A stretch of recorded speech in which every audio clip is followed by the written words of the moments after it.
Assalamualaikum and hi, my name is Muhammad Nazwan bin Ahmad Bazar and my fellow members Mior Muhammad Saifuddin and Muhammad Naqi. Today we will present our video assignment titled as Medical Emergencies Airway Obstruction for Adult and for Pediatric. So, this is the contents that we include in this video presentation, which include the members, introduction, causes, sign and symptom, care intervention, and also the conclusion. So, this is our members' details. Assalamualaikum and hi everyone. I will continue the presentation about the introduction. Firstly, as for the medical emergencies is an acute injury or illness that poses an immediate risk to a person's life or long-term health.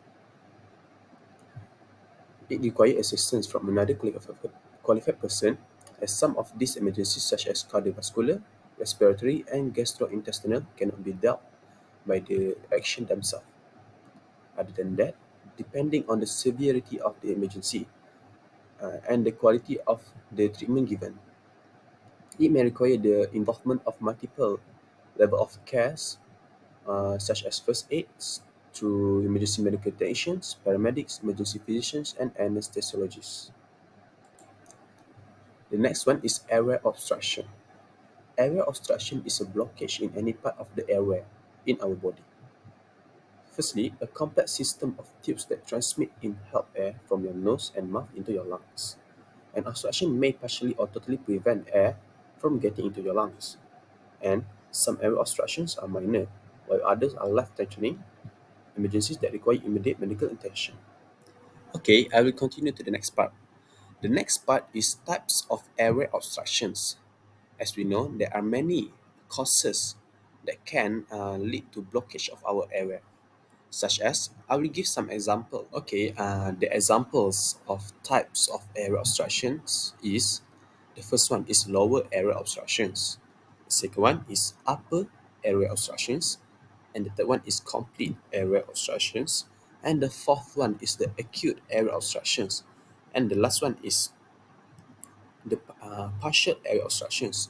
These are the common examples of the causes of airway obstructions in our daily life. But there are many more, but I will just give these some examples. Hello, and I will continue to the next part.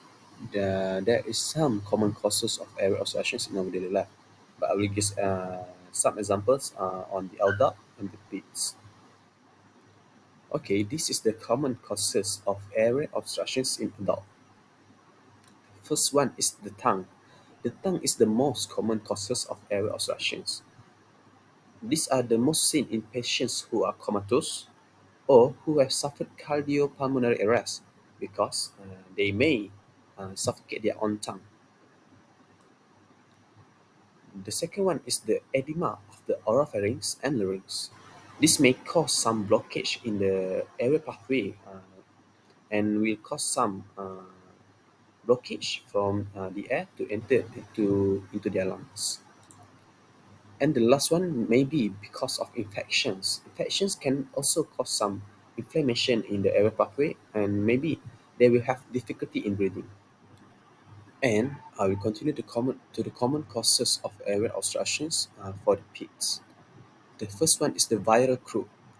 The viral croup is one of the most common conditions that causes upper airway obstructions in pigs and can sound like a loud barking cough when they get the viral croup.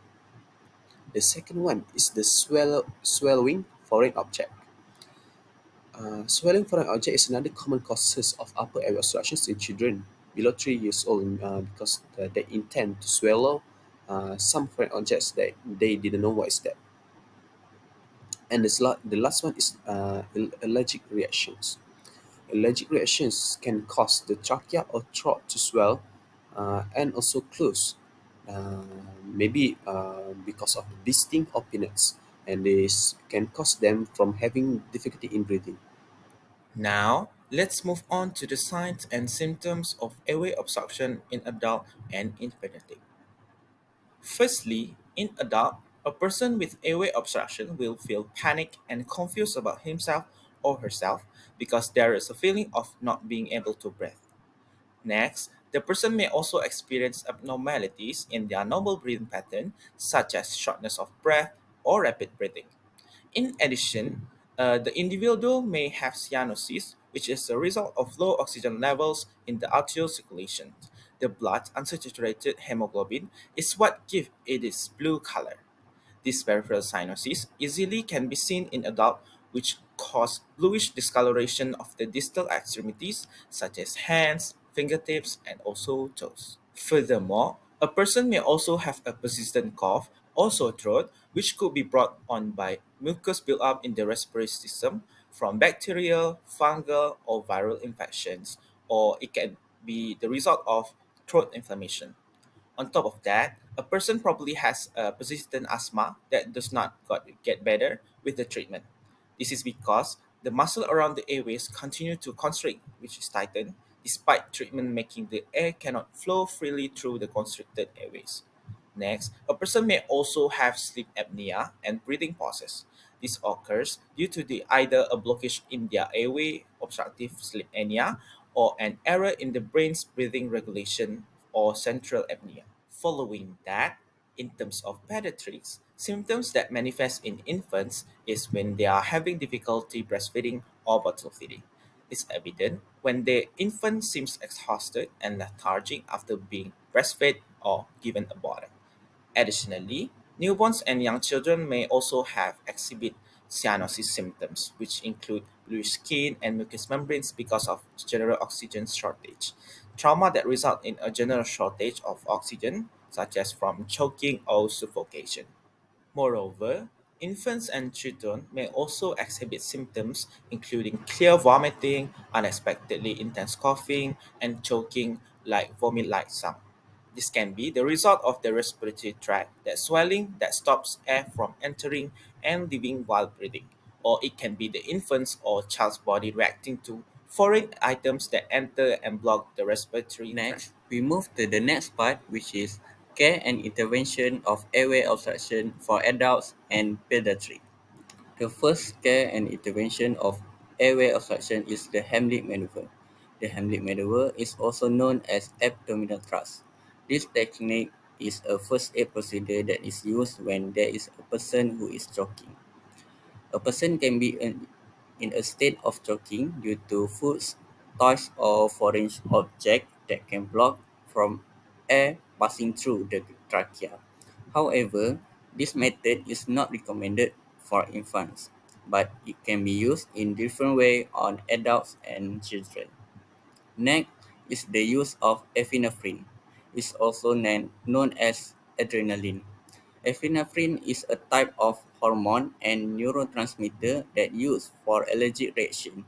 So there is the example of epinephrine, which is EpiPen, adrenaline, and adrenaline. Third is the tracheostomy. It's a type of surgical method that used to treat someone who has difficulties of breathing or has airway obstruction. For Heimlich maneuver, it can be categorized into three categories, which are for adults, for pediatric, which can be subdivided into two parts, which is for children and for infants. So for adults, the method used for choking is the Heimlich maneuver. It can be done if a person is choking, conscious and in danger. If the person is unable to speak due to the choking, never perform the Heimlich maneuver, but instead of encourage the person to continue coughing. This is because a strong cough can remove the foreign substance or object from the trachea. This practice can be done by thrusting our hand inward and upward below the rib cage like the picture on the left. This Heimlich maneuver can be done for children but differ in the method, which is the helper must kneel behind the child to equalize with their level. For infants, the method they use instead of the Heimlich maneuver is back slap technique, which is during the performing this method, the helper must ensure that their body is upper than their head and then hit their shoulder blades for 5 times. Next is the use of epinephrines. Epinephrines can be used for a person who have allergies due to a swelling of the trachea. This is the example of allergens that can be exposed by a person, which is some peanuts, maize, and insect venom that can lead to a rapid swelling of a person's tongue and throat and then block the airways. Last but not least is the tracheostomy, which is a surgical procedure that used for to make an opening to the neck into the airway, which is the trachea, in order to bypass the obstruction or the blockage, then can allow the air to enter the lung. Moving on to the last part, which is the conclusion. As a conclusion, it is possible to experience airway obstruction at home or in a hospital. As a result, all healthcare professionals need to be prepared to handle this potentially fatal situation.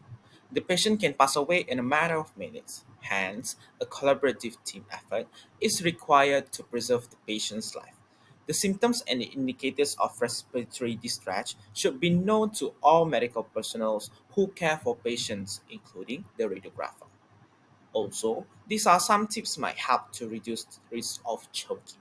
Firstly, we must eat small bites of food, and as a parent, they must supervise small children when they are eating or playing and keep small objects away from children. Lastly, visit your doctor regularly if you have a condition that can cause a chronic airway obstruction.